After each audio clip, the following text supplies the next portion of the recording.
video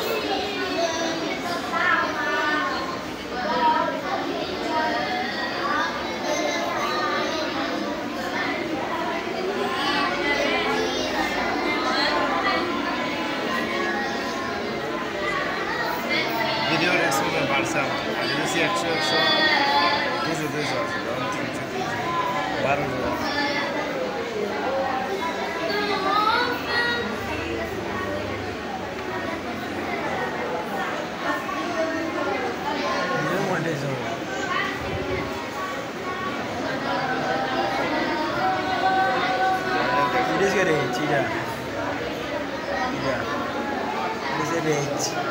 মানে 7,600 মানুষের কাছে তোমার পেজে পৌঁছাইছে বর্তমানে বুঝছো মানে ভিডিওকে পৌঁছাইছে 7,600 মানুষের কাছে তোমার ভিডিও গেছে মানে এত তো ভিউ হয়েছে 1,014কে মানে 400 সবটা মিলে হয়েছে ঠিক আছে এটা যে ফলোয়ার্স নেট ফলোয়ার্স